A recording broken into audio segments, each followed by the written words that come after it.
আপনি আমাদেরকে বলছেন ভাই আপনারা গণতন্ত্রের বিরোধিতা করেন, তাহলে খেলাফতের একটা সিস্টেম দিয়ে যান। আরে খেলাফতের আমি কি সিস্টেম দিব? আল্লাহ রাসূলের সিস্টেম তো তোমাদের সবার চোখের সামনে, তোমরা সবাই জানো। এমন কোন মানুষ আছে যে আল্লাহ রাসূলের এই সিস্টেমটাকে জানে না খেলাফতের? এমন কোন মানুষ আছে যে সাহাবায়ে কেরামগণের সিস্টেম জানে না? সাহাবায়ে কেরামগণ যখন যে দেশে গেছেন, যে এলাকায় গেছেন, তারা দেশ জয় করার জন্য যাননি, শিখাতে চেয়েছেন মানুষকে। যদি শাসক অনুমতি না দিয়েছে তখন তারা ওই এলাকায় যুদ্ধ করেছে, তারপরে মসজিদ নির্মাণ করে ওই মসজিদে পড়াশোনার ব্যবস্থা করেছে। মাকসাদ একটাই। এবং খেলাফত কোন মানে ইসলামী ব্যবস্থা, নিয়ম কানুন কোন শাসক প্রতিষ্ঠা করেনি।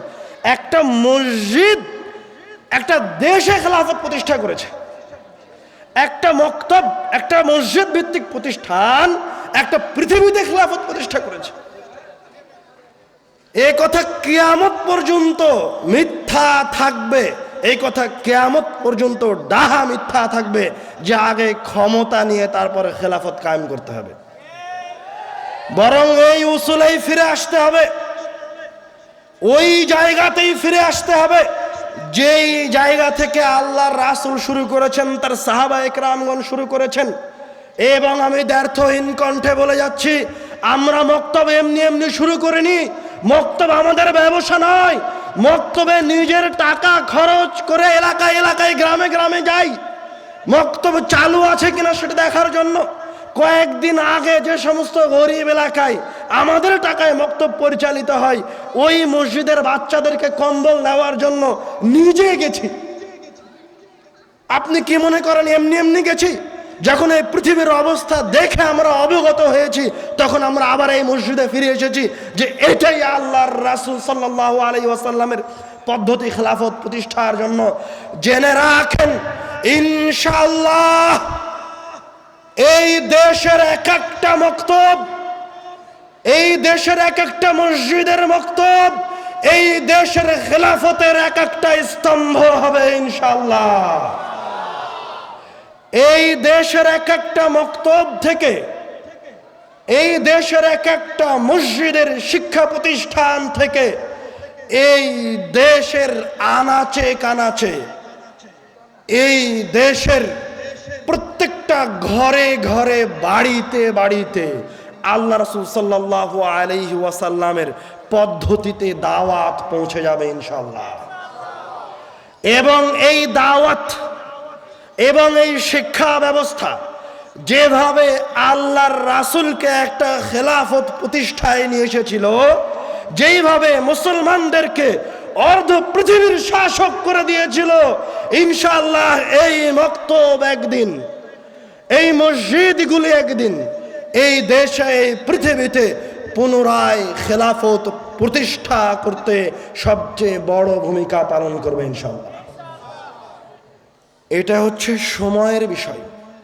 আগামীকালকে আজকে রাস্তায় নেমে গেলাম, পরের দিন খেলাফত কায়েম হয়ে যাবে। যে রাস্তায় নেমেছে ওরই তো দাড়ি নাই, বেকুব। যখনই বলা হচ্ছে, বলেছি যে যেভাবে গণতন্ত্রের গণসংযোগ চলছে, ওইভাবে যদি খেলাফতের গণসংযোগ চলতো তাহলে আজকে ইতিহাস অন্যরকম হতো। তখন সবাই কমেন্ট করছে তাহলে আপনারা নামেন, তাহলে আমরাও নামি। মানে রাস্তায় নেমে গেলেই পরের দিন খেলাফত হয়ে যাবে। তো তুমি তো জানোই না খেলাফত কি, তুমি তো জানোই না শিক্ষার সিস্টেম কি। যদি আমাদের সামনে নামতে চাও, আমাদের সাথে খেলাফত প্রতিষ্ঠার জন্য কেউ নামতে চায়, তাহলে আমি তাকে উদাত্ত আহ্বান জানাবো যে আপনার বাড়ির পাশের যে মসজিদটা আছে, ওই মসজিদটায় আগে আপনি 5 ওয়াক্ত সালাতে আসেন। ওই মসজিদটায় আগে আপনি আল্লাহ রাসূলের প্রথম প্রতিষ্ঠান, আল্লাহর রাসূলের খেলাফতের প্রথম প্রতিষ্ঠান, সাহাবায়ে কেরামগণের খেলাফত প্রতিষ্ঠার প্রথম প্রতিষ্ঠান মক্তবকে চালু করেন। তারপরে আমাকে এসে বলিয়েন যে ভাই আপনারা নামছেন না, আমি নামছি। নামেন আগে, ওইটাই তো জায়গা, ওইটাই প্রথম ধাপ, ওটাই প্রথম স্টেপ, ওটা দিয়েই শুরু করতে হবে। আল্লাহ রাব্বুল আলামিন আমাদেরকে এই শয়তানের ফাঁদ থেকে বের হয়ে আসার তৌফিক দান করুন, আল্লাহুম্মা আমিন।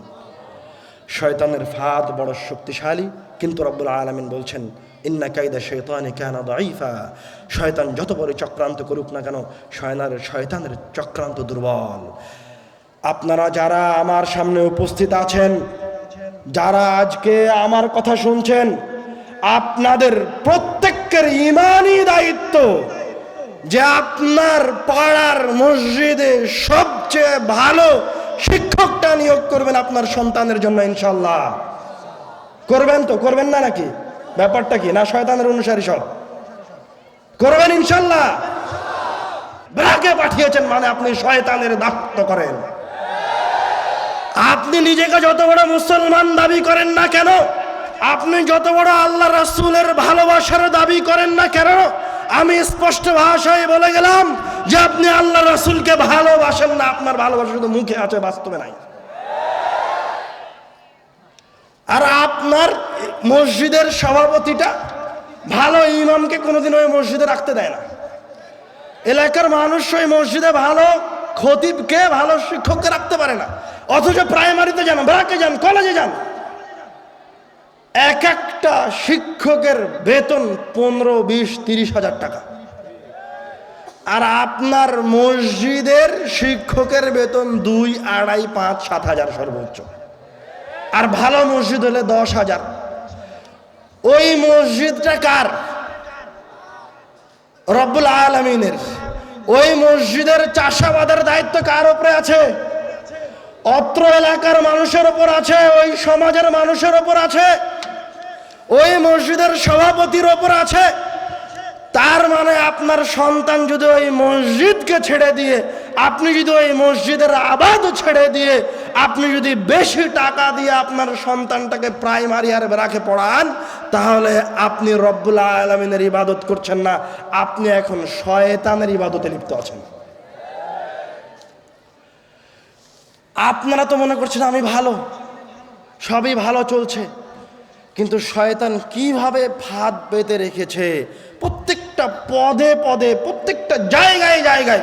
যেই দিকে তাকাবেন ওই দিকেই শয়তানের ফাঁদ,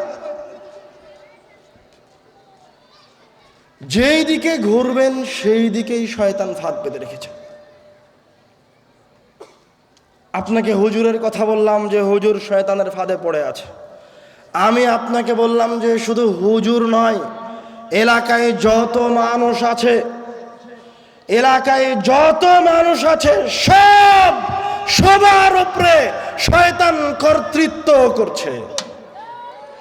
শয়তান যদি আপনাদের উপর কর্তৃত্ব না করত, শয়তানের দাসত্ব যদি আপনি না করতেন, তাহলে আপনার পাড়ার মসজিদে, আপনার এলাকার মসজিদের ইমামের বেতন সবচেয়ে বেশি হতো। আপনার মসজিদের সভাপতি যদি শয়তানের দাসত্ব না করত, আপনার মসজিদের কমিটি যদি শয়তানের অনুসারী না হতো, আপনার এলাকার মানুষ যদি শয়তানের তাবেদারি না করত, তাহলে ওই এলাকায় সবচেয়ে ভালো শিক্ষক, সবচেয়ে যোগ্য শিক্ষকটা মসজিদে থাকতো। পুরো সিস্টেমকে উল্টিয়ে দেওয়া হয়েছে, জায়গায় জায়গায় শয়তানকে সেট করে দেওয়া হয়েছে। ওই যে সেকুলারিজমের উপর লম্বা আলোচনা আছে, আপনারা একবার শুনে দেখিয়েন। আমার আছে, আব্দুল্লাহ ভাইয়ের আছে, কিভাবে শয়তান ফাঁদ পেতে রেখেছে। আপনারা তো বিশ্বাস করতে চান না যে আপনার সাথে ফেরেশতা আছে। আমি বলার পরেও এখনো আপনি পাবেন কেউ না কেউ বাজারে দাঁড়িয়ে আছে, বলার পরেও, কেননা ও বিশ্বাস করে না যে বাস্তবে এই জায়গায় ফেরেশতা আছে। কি দিয়ে আপনাকে বিশ্বাস করাই? বদরের যুদ্ধে সাহাবায়ে কেরামগণ 300 জন আর কাফের মুশরিকেরা 1000। উহুদের যুদ্ধে সাহাবায়ে কেরামগণ 700 জন আর কাফের মুশরিকেরা 3000। খন্দকের যুদ্ধে আল্লাহ রাসূল এবং তার সাহাবায়ে কেরামগণ মদিনার ভিতরে আবদ্ধ ঘিরে রেখেছে। কারা ঘিরে রেখেছে? পুরো আরববাসী মুশরিকরা একত্রিত হয়েছে যে মুহাম্মাদের নামকে মিটিয়ে দিতে হবে। প্রায় 10,000 সশস্ত্র সৈন্য মদিনাকে ঘেরাও করে আছে। শুধু মদিনা ঘেরাও করে নাই, মদিনার ভিতরে প্রায় 300 বা ততোধিক ইহুদি গাদ্দার অবস্থান করছে।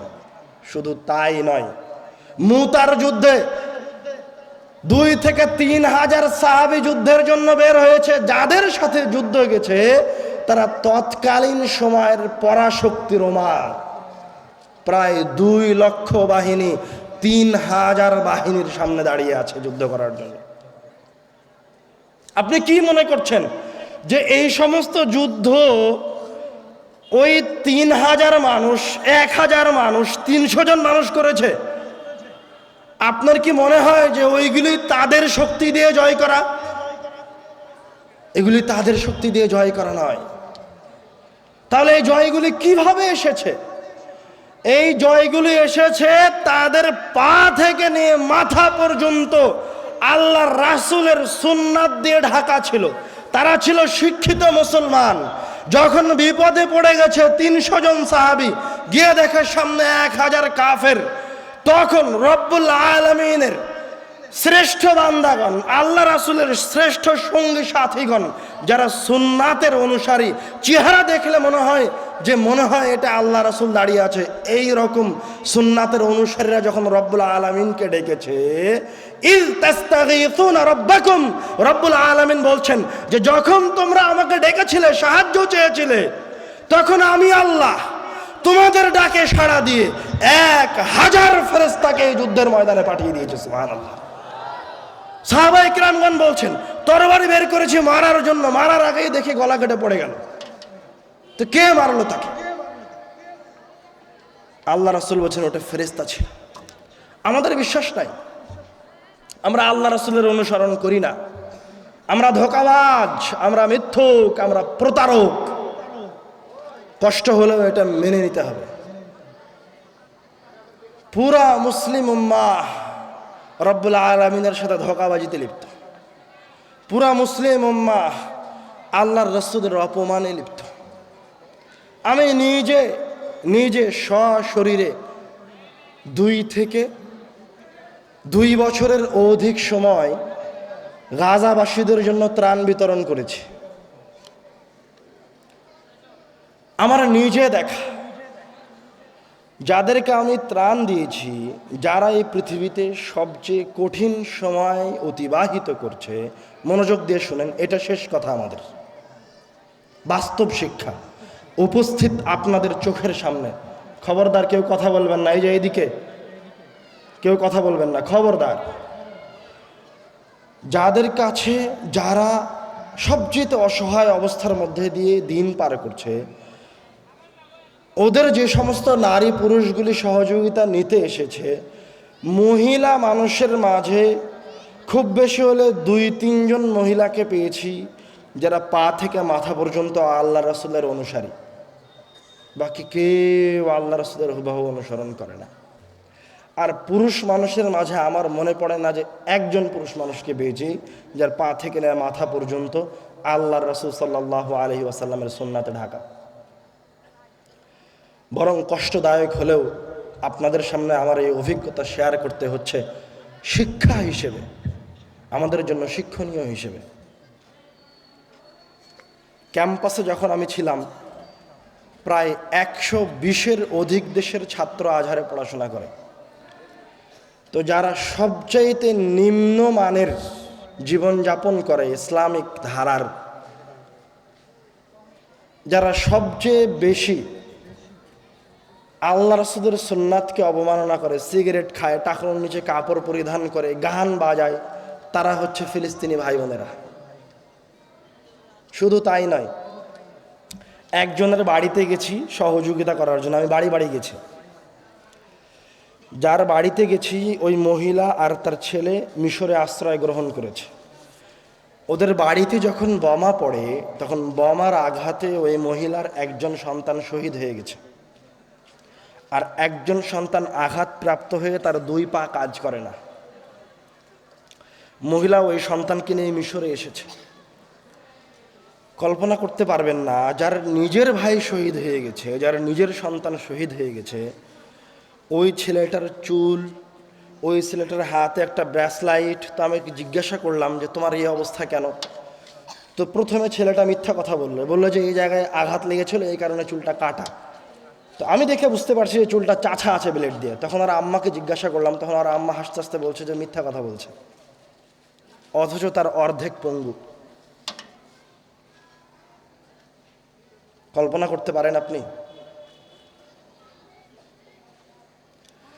মানে এই রকম বিপদে থাকার পরেও তারা জানে না যে কিভাবে আবারও সফলতা নিয়ে আসবো, কিভাবে ফিরে যাব, তার মানে এই নয় যে তারা সবাই মুশরিক। তারা আমাদের চাইতে বেশি ভালোভাবে জানে যে রব্বুল আলামিন এক অদ্বিতীয়, কিন্তু তাদের উপর সাহায্য নাই কেন? সাহায্য এই জন্য নাই, এটা আরো বড় অপরাধ, এটা আরো জঘন্য অপরাধ যে আপনি এখনই বলছেন যে আমি আল্লাহ রাসূলকে ভালোবাসি, ভালোবাসি বলে তার 10 মিনিট পরে আপনি ক্লিন সেভ করেছেন। নাউজুবিল্লাহ মিন যালিক। মানে আপনার কথাটা যেন আল্লাহর রাসূলের বুকে ছুরি চালিয়ে দাও। তো এই কথা বলার প্রয়োজন ছিল না যে আপনি আল্লাহ রাসূলকে ভালোবাসেন। আপনি বলছেন আল্লাহ এক অদ্বিতীয়, আল্লাহ ছাড়া কারোর ইবাদত করি না, আল্লাহ ছাড়া কারো ইবাদত করি না, এই কথা বলে আল্লাহর দাসত্বের কথা বলে আপনি মসজিদে উপস্থিত হলেন না 5 ওয়াক্ত সালাতের 1 ওয়াক্ত সালাতে। তার মানে বাস্তবে আপনি কার কার ইবাদতে লিপ্ত, কি করছেন আপনি, কোথায় আপনার অবস্থান? আগামীকালকে যদি যারা যুদ্ধ করছে, যারা গাজায় ফিলিস্তিনে অবস্থান করছে, তারা সবাই যদি ভালো হয়ে যায়, আল্লাহ রাসূলের সুন্নাতে ফিরে আসে, রব্বুল আলামিনের অবয়বটা যদি তারা গ্রহণ করে, তারপরে যুদ্ধের মাঠে যায়, তো রব্বুল আলামিনের দাসত্বের কারণে তাদের ওই ভাঙাচোরা অস্ত্র দিয়েই রব্বুল আলামিন তাদেরকে জয় দিয়ে দিবেন। যেইভাবে জয় দিয়েছেন বদরের যুদ্ধে, উহুদের যুদ্ধে, খন্দকের যুদ্ধে, মুতার যুদ্ধে।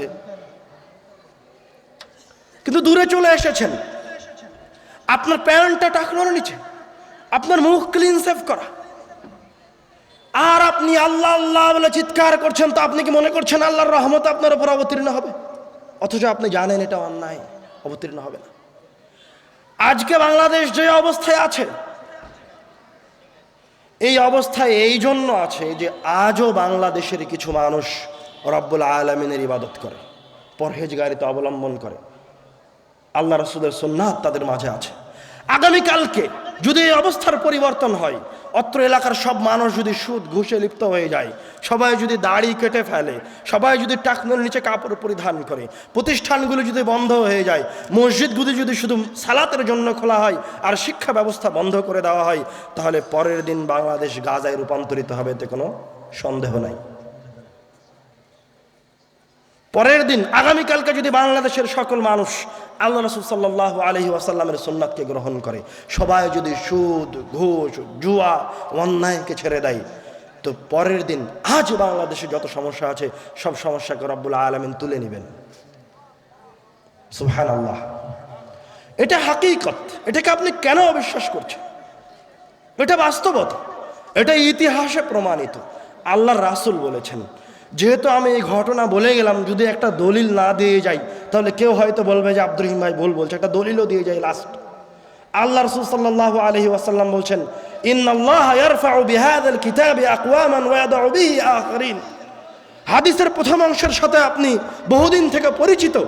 ইন্নাল্লাহা ইয়ারফাউ বিহাযাল কিতাবি আকওয়ামান, রব্বুল আলামিন এই কোরআনুল কারীমের মাধ্যমে একটা জাতিকে সম্মানিত করেন, প্রাচুর্যতার শীর্ষে পৌঁছে দেন, আধুনিকতার শীর্ষে পৌঁছে দেন, সকল নিয়ামত ঢেলে দেন এই কোরআনুল কারীমের মাধ্যমে।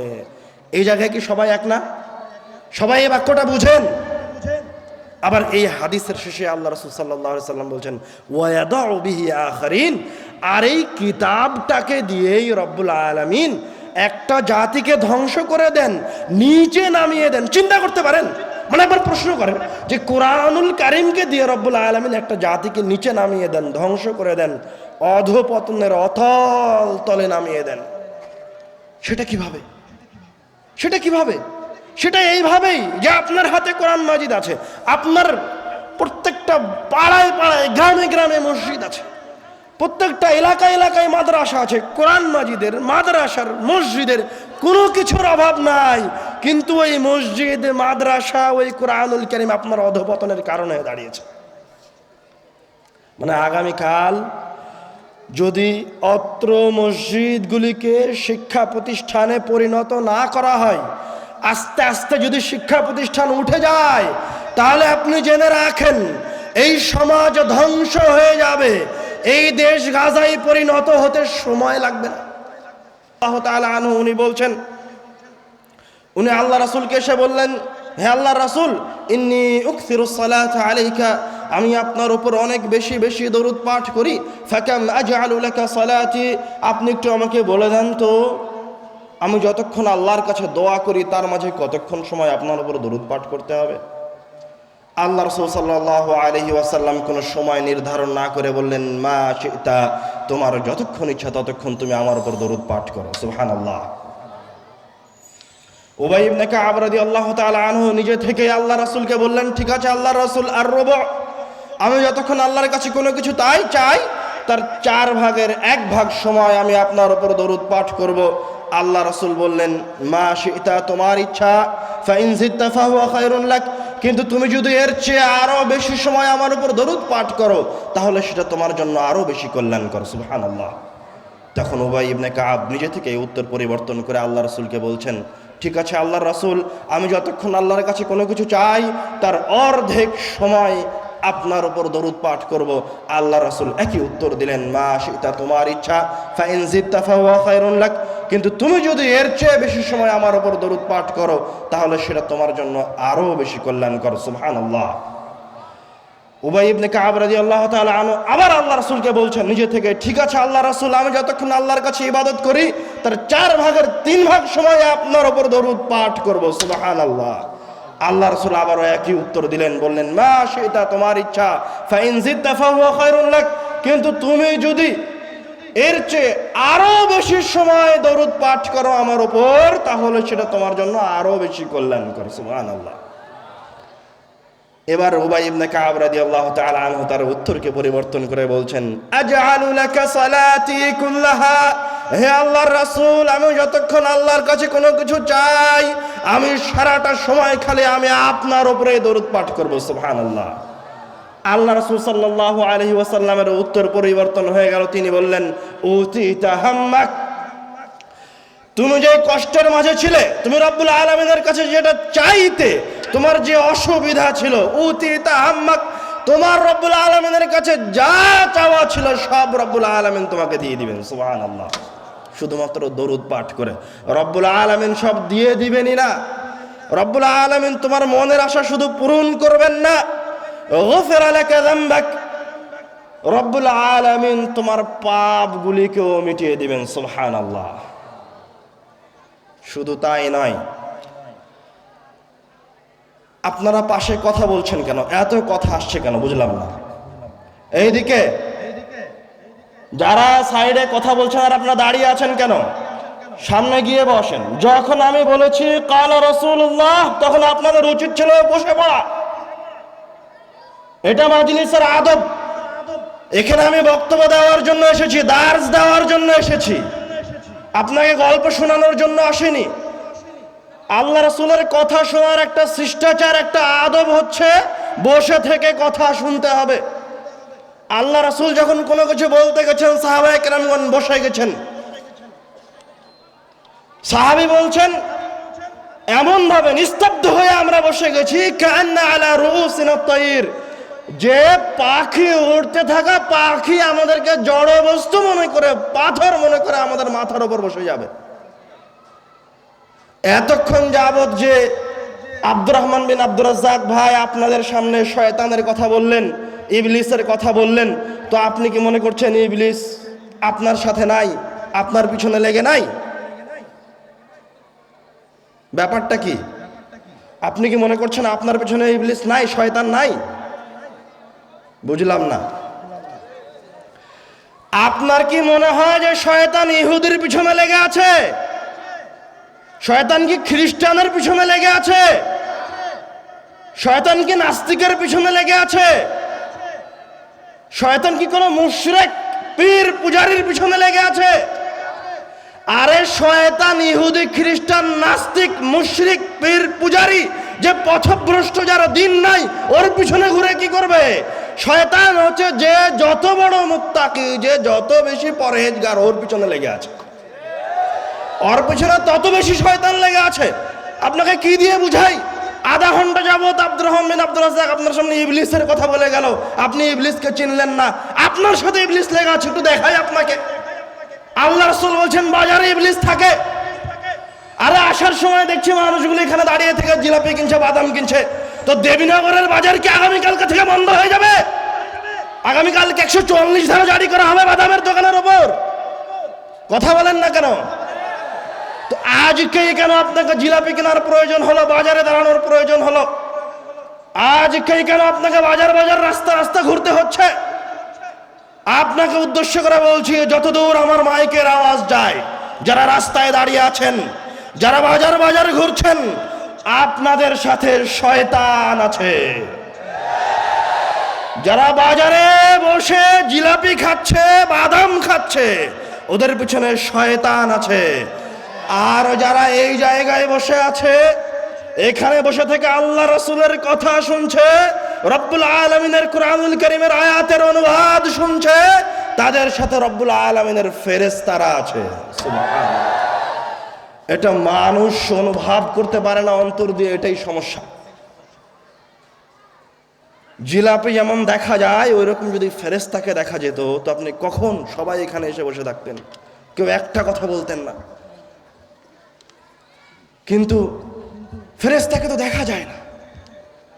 আমরা বলি যে আমরা আল্লাহর উপর বিশ্বাস স্থাপন করেছি, কিন্তু বাস্তবে মুনাফিকি করছে। বাস্তবে আপনি আল্লাহর উপর বিশ্বাস স্থাপন করেননি। আপনি যদি আল্লাহর উপর বিশ্বাস স্থাপন করতেন, তাহলে আপনি অন্তর দিয়ে অনুভব করতে পারতেন যে বাস্তবে আপনার সাথে ফেরেশতা আছে। শুধু ফেরেশতা নাই, আল্লাহ রাসূল সাল্লাল্লাহু আলাইহি ওয়াসাল্লাম বলছেন যে রব্বুল আলামিনের ফেরেশতাদের দল ঘুরতে থাকে। যখন আপনাদের মতো কিছু মানুষকে আল্লাহর রাসূল রব্বুল আলামিন এর কথা শ্রবণ অবস্থায় পান, রব্বুল আলামিনের জিকির অবস্থায় পান, তখন আপনাদেরকে নিয়ে গিয়ে রব্বুল আলামিনের সামনে পেশ করেন ফেরেশতারা। সুবহানাল্লাহ। এটা অন্তর দিয়ে অনুভব করার বিষয়। এখন আপনি কি মনে করছেন যে খালি যারা বাজারে আছে ওদের পিছনে শয়তান লেগে আছে, যারা এখানে বসে আছে ওদের পিছনে শয়তান নাই? এখানে শয়তান আছে। শয়তান আপনাদের পিছনে লেগে আছে যে আপনাকে একটা জিনিস থেকে অমনোযোগী করে দিবে। শয়তান আপনাদের পিছনে লেগে আছে যে আপনি যেন সামান্য একটু অমনোযোগী হয়ে যান। শয়তান শুধু আপনার পিছনে লেগে নাই, শয়তান আমার পিছনে লেগে আছে যে এখন নসিহত করছে ও একটা ভুল করুক। শয়তানকে চিনতে ভুল করেছেন, শয়তানকে চিনতে পারেননি। শয়তান আপনার কল্পনার চেয়ে খারাপ। কি দিয়ে বুঝাই শয়তান কত খারাপ? আপনি বারবার মনে হয় আদম আর হাওয়া আলাইহিস সালাতু ওয়াস সালামের গল্প শুনেছেন যে আদম আলাইহিস সালাম ভুল করেছে। আমি আপনাকে বলছি আদম আলাইহিস সালাম ভুল করেননি। বারবার যখন হুজুর সাহেব আপনাকে আদম আর হাওয়ার কথা শুনিয়েছে, তখন আপনি মনে করেছেন, এই গল্পটাকে আপনি এইভাবে নিয়েছেন যে আমাদের পিতা আদম যখন ভুল করেছে তখন আমরাও ভুল করব। গল্পটা আপনি এই জন্য গ্রহণ করে ভুল করেছেন, গল্পটা এই জন্য নয়। আপনি কিভাবে মনে করেন যে একজন নবী যাকে আল্লাহ নিজে হাতে বানালেন সে ভুল করতে পারে? আরে অত্র এলাকার আপনি তো এখানে উপস্থিত হয়েছেন, যে লোকটা এখানে উপস্থিত হয়নি, সবচেয়ে খারাপ মুসলমান যেটা, ওকে গিয়ে আপনি বলেন তো যে তুই আল্লাহকে একটা গালি দে, তোকে 5 লাখ টাকা দিব, দেয় কিনা দেখেন? দিবে না। সবচেয়ে খারাপ লোকটাকে গিয়ে বলেন যে তুই আল্লাহ রাসূলকে একটা গালি দে, তো দিবে না। ও আল্লাহকে গালি দিবে না, আল্লাহ রাসূলকে গালি দিবে না। তা আপনি কিভাবে মনে করলেন যে আদম আলাইহিস সালাম রব্বুল আলামিনের নাফরমানি করলেন? আরে আদম আলাইহিস সালাতু ওয়াস সালামের এই ঘটনা আপনার জন্য সবচেয়ে বড় শিক্ষা। ভুল বুঝেছেন। আপনি দেখেন এই জায়গায়, এই গল্পে দেখেন যে শয়তান কতটা ভয়ঙ্কর, কতটা খারাপ, কতটা নিকৃষ্ট, আপনার কল্পনার বাহিরে। রব্বুল আলামিন এই ঘটনা সূরা বাকারায় বলেছেন, সূরা সাদে বলেছেন, সূরা কফে বলেছেন, কুরআনুল কারীমের অসংখ্য সূরায় অগণিতবার বলেছেন। আপনাকে সংক্ষিপ্ত আকারে বলছি। আদম আর হাওয়া তাদের সামনে এসে শয়তান বলছে, ইন্নী লাকুমা লামিনান নাসিহিন। রব্বুল আলামিন কুরআনুল কারীমে বলছেন যে শয়তান আদম আর হাওয়ার সামনে এসে বলছে, ইন্নী নিশ্চয় আমি, শয়তান বলছে ইন্নী নিশ্চয় আমি, লাকুমা তোমাদের দুইজনের জন্য, লামিনান নাসিহিন অবশ্যই উপদেশ দাতা। আমি তোমাদের দুইজনের কল্যাণ চাই, তোমাদেরকে ভালো কাজের আদেশ দিতে এসেছি, তোমাদের দুইজনকে সফলতার পথ দেখে দিতে চাই। এদিকে এদিকে আমার চোখে চোখ রেখে কথা শুনেন, অন্যদিকে তাকাচ্ছেন কেন? একবারে আমার চোখে চোখ রেখে কথা শুনবেন, ওইদিকে অন্যদিকে তাকাবেন না। এখন আপনি শয়তানের কথাই শুনছেন। চিন্তা করতে পারেন, শয়তান এসে যাকে রব্বুল আলামিন নিজে হাতে বানালেন তাকে বলছে, ইন্নী নিশ্চয় আমি লাকুমা তোমাদের দুইজনের জন্য লামিনান নাসিহিন অবশ্যই উপদেশদাতা। শুধু তাই নয়, রব্বুল আলামিন বলছেন ওয়াকাসামাহুমা, শয়তান আদম আর হাওয়ার সামনে এসে বলছে কসম করে, কাসামাহুমা আমি আল্লাহর কসম করে বলছি যে আমি তোমাদের দুইজনের কল্যাণ চাই, তোমাদের দুইজনের ভালো করতে এসেছি। চিন্তা করতে পারেন, শয়তান এভাবে সে আদম আর হাওয়াকে বলছে। তো মানুষের একটা ফিতরাত, যখন মানুষের সামনে একটা খারাপ জিনিসকেও ভালো হিসেবে উপস্থাপন করা হয়, বারবার বলা হয়, তখন ওটা তার কাছে স্বাভাবিক হয়ে যায়। শয়তান যখন বারবার এইভাবে ভালো মানুষের রূপ ধরে আদম আর হাওয়ার সামনে বলতে থেকেছে, তখন এক পর্যায়ে আদম আর হাওয়া শয়তানকে বাস্তবেই নসিহতকারী মনে করে নিয়েছে। বাস্তবে আদম আর হাওয়া মনে করে নিয়েছে যে এই লোকটা মনে হয় আমাদেরকে খুব ভালোবাসে, আমাদের কল্যাণ চায়। তখন আদম আর হাওয়া ওই গাছের ফল খেয়ে নিয়েছে। পরের ঘটনার দিকে যাচ্ছি না, এই ঘটনা বলে আমি আপনাকে বলতে চাই যে আদম আর হাওয়ার সামনে যদি শয়তান এসে নসিহা করতে পারে, উপদেশ দিতে পারে, ভালো মানুষ সেজে আসতে পারে, তো আপনার সামনে আসতে পারে না? কথা বলেন না কেন? আপনার সামনে আসতে পারে না? আরে আপনার সামনে আসতে পারে না নয়, এই দেশে এই মাটিতে যারা ভালো কাজের কথা বলছে, যারা রব্বুল আলামিনের কোরআনের তাফসীর করছে, যারা রব্বুল আলামিনের রাসূলের মহব্বতের কথা বলছে, এদের শতকরা 99.5% শয়তানের অনুসারী। এরা শয়তানের বেশ ধরে এসে আপনাদেরকে নসিহা করছে। আবার এমনও হতে পারে যে ও বাস্তবে মানুষ নয়, ও নিজে শয়তান, আলখেল্লা পড়ে বড় চুল আর সুন্নাতি দাড়ি আর আপনার নূরের মতো চেহারা এসে আপনাদের সামনে নসিহত করছে, রব্বুল আলামিন আর আল্লাহ রাসূলের ভালোবাসার দিকে ডাকছে। এখন দেশের সাধারণ মানুষ তো কিছু বুঝে না, হুজুর বলছে তার মানে ঠিক। যে দরুদের ফজিলতের কথা বলছিলাম, যে দরুদের এত ফজিলত আছে, মনের যে কোনো আশাকে পূরণ করা সম্ভব। শুধু তাই নয়, আল্লাহ রাসূল বলছেন কেউ যদি একবার দরুদ পাঠ করে তাহলে তার 10টা গুনাহ মাফ হয়ে যাবে। সুবহানাল্লাহ। তার আমলনামায় 10টা নেকি লিপিবদ্ধ করা হবে। সুবহানাল্লাহ। তার উপর 10 বার রহমত বর্ষিত হবে। সুবহানাল্লাহ। তার মর্যাদাকে 10 স্তর উপরে উঠিয়ে দেওয়া হবে। সুবহানাল্লাহ। একবার দরুদ পাঠ করে। তো আপনি কি মনে করছেন এইরকম একটা শ্রেষ্ঠ ইবাদত, যেখানে রব্বুল আলামিনের শ্রেষ্ঠ বান্দা আল্লাহ রাসূল সাল্লাল্লাহু আলাইহি ওয়াসাল্লামের প্রতি ভালোবাসা নিহিত আছে, সেই জায়গা থেকে শয়তান আপনাদেরকে সরাবে না? আপনার কি মনে হয় যে শয়তান আপনাদেরকে দরুদ পড়া থেকে বাধা দিবে না? এরকম কি মনে হয়? শয়তান বাধা দিবে, আপনাকে দরুদ পাঠ করতে দিবে না শয়তান।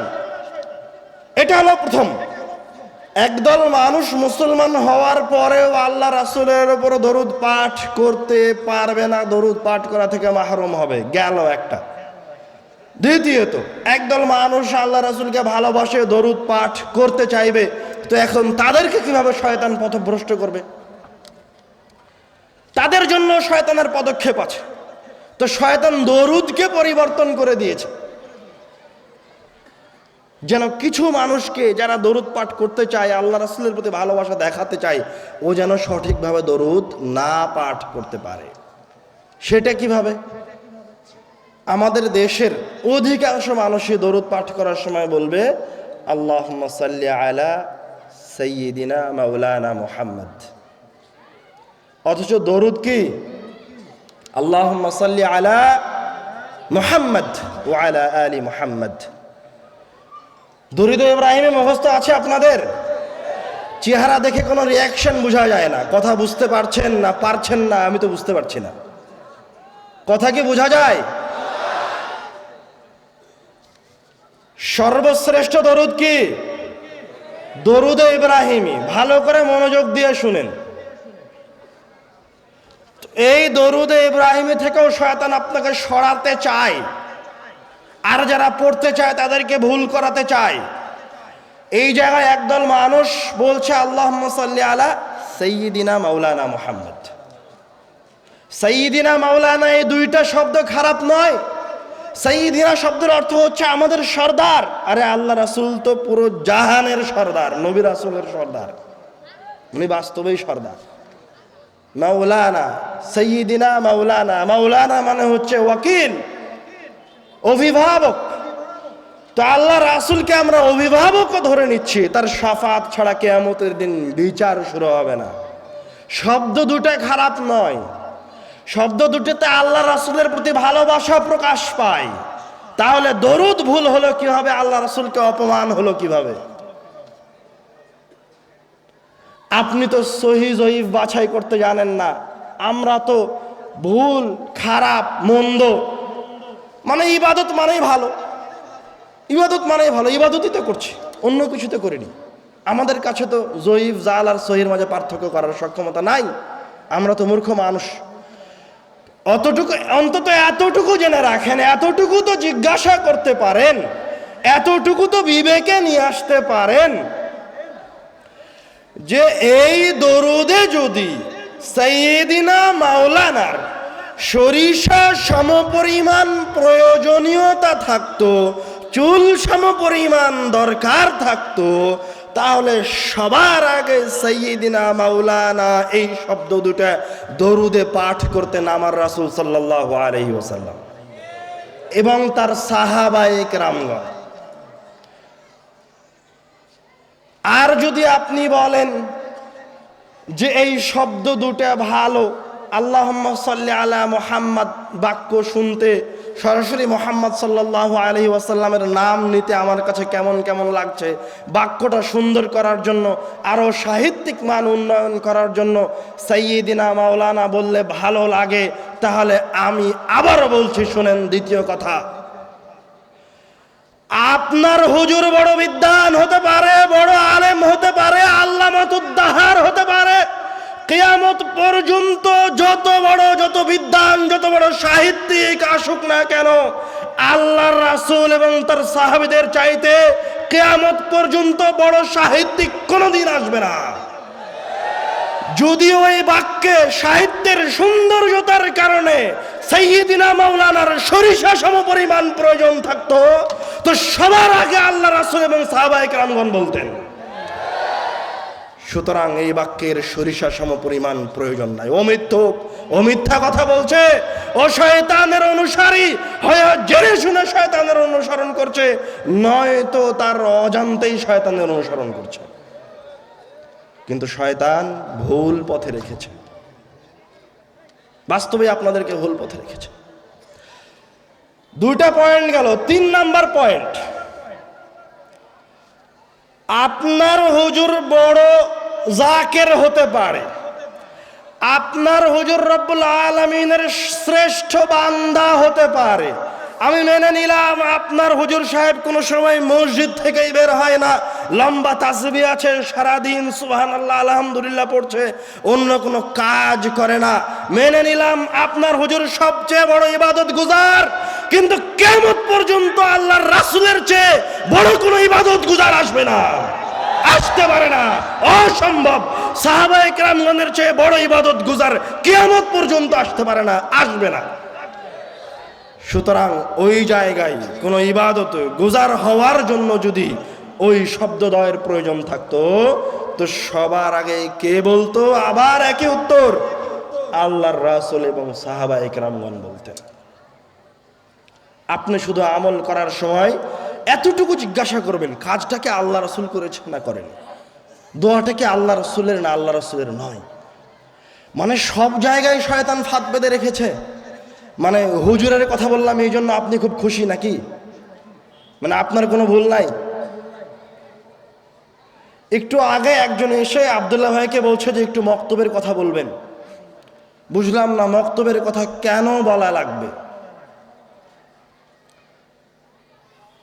মক্তবের কথা কেন বলা লাগবে? অত্র এলাকায় কতগুলি প্রাইমারি আছে, কতগুলি কেজি স্কুল আছে, কতগুলি কলেজ আছে, আনুমানিক কতগুলি হতে পারে? কয়টা হবে আনুমানিক বলেন তো? 23টা প্রাইমারি আছে। কয়টা মক্তব আছে? 23টা হবে। 23টা শুধু প্রাইমারি আছে, মানে ছোট ছোট বাচ্চারা প্রাইমারিতে শিখতে যায়, কেউ এখন ওর বুদ্ধি হয়নি। মানে আপনি চিন্তা করতে পারবেন না যে শয়তান কিভাবে তার জালকে বিছিয়ে রেখেছে, ছড়িয়ে ছিটিয়ে রেখেছে।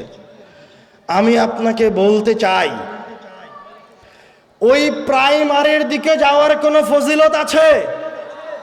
ওই প্রাইমারির দিকে হাঁটার কোনো ফজিলত আছে? আর আল্লাহ রাসূল বলছেন, মান গাদা আও রাহা ইলাল মসজিদ, কেউ যদি শুধু মসজিদের উদ্দেশ্যে বের হয়, মসজিদকে উদ্দেশ্য করে থেকে বাড়ি থেকে বের হয়েছে, আদাল্লাহু লাহু নুজুলান ফিল জান্নাহ, রব্বুল আলামিন তার জন্য জান্নাতে অভ্যর্থনার খাবার দাবারের ব্যবস্থা করেছেন। সুবহানাল্লাহ। শুধু তাই নয়, প্রাইমারি কলেজ স্কুলের দিকে যাওয়ার কি কোনো নেকি আছে? পড়তে যাওয়ার কোনো নেকি আছে? আর আল্লাহ রাসূল সাল্লাল্লাহু আলাইহি ওয়াসাল্লাম বলছেন, কেউ যদি মসজিদের দিকে এই উদ্দেশ্যে যায়, কেউ যদি মসজিদে এই উদ্দেশ্যে বের হয় যে সে মসজিদে গিয়ে কিছু পড়বে অথবা আরেকজনকে কোনো কিছু শিখাবে, আল্লাহ রাসূল সাল্লাল্লাহু আলাইহি ওয়াসাল্লাম তাকে হজ করার সমান নেকি প্রদান করবেন। সুবহানাল্লাহ। শুধু তাই নয়, ওই প্রাইমারি কলেজের ঘরের ভিতরে বসে থাকার কোনো ফজিলত আছে? এবার মসজিদের ঘরে বসে থাকার ফজিলত দেখেন। আল্লাহ রাসূল সাল্লাল্লাহু আলাইহি ওয়াসাল্লাম বলছেন, মাজতামা কওমুন ফি বাইতিন মিন বুয়ুতিল্লাহ, যখন কিছু মানুষ মসজিদে একত্রিত হয়, ইয়াতলুনা কিতাবাল্লাহ, একত্রিত হয়ে রব্বুল আলামিনের কিতাব থেকে তেলাওয়াত করে, ইয়াতাদারাসুনা বাইনাহুম, মসজিদে বসে থেকে পড়াশোনা করে, তাহলে কি হয়? ইল্লা নাযালাত আলাইহিমুস সাকিনাহ, মসজিদে বসে থেকে পড়াশোনা করার কারণে তাদের উপর রব্বুল আলামিনের পক্ষ থেকে শান্তি প্রশান্তি নেমে আসে। সুবহানাল্লাহ। ওয়া গাশিয়াতুহুমুর রাহমাহ, রব্বুল আলামিনের রহমত তাদেরকে আচ্ছাদিত করে নেয়। সুবহানাল্লাহ। ওয়া হাফাতহুমুল মালায়েকা, ফেরেশতারা তাদের পাখাগুলি দিয়ে তাদেরকে ঘিরে রাখে। সুবহানাল্লাহ। ওয়া যাকারাহুমুল্লাহু ফী মান ইনদাহ, আর রব্বুল আলামিন যারা মসজিদে বসে আছে তাদের কথা, রব্বুল আলামিন যারা মসজিদে বসে আছে তাদের কথা রব্বুল আলামিনের আশেপাশে যে সমস্ত ফেরেশতারা আছে তাদের সামনে বলেন। সুবহানাল্লাহ। মানে আপনি বুঝতে পারেননি, এখন আপনি আমার কথা বুঝেননি, এখনো বুঝেননি, এবার বুঝেন। মসজিদের দিকে হেঁটে যাওয়ার ফজিলত আছে, মসজিদে বসে থাকার ফজিলত আছে, মসজিদের দিকে পড়তে যাওয়ার আলাদা ফজিলত আছে, মসজিদে বসে থেকে কোরআনুল কারীমের আয়াত তেলাওয়াত করার আলাদা ফজিলত আছে। তারপরেও আপনি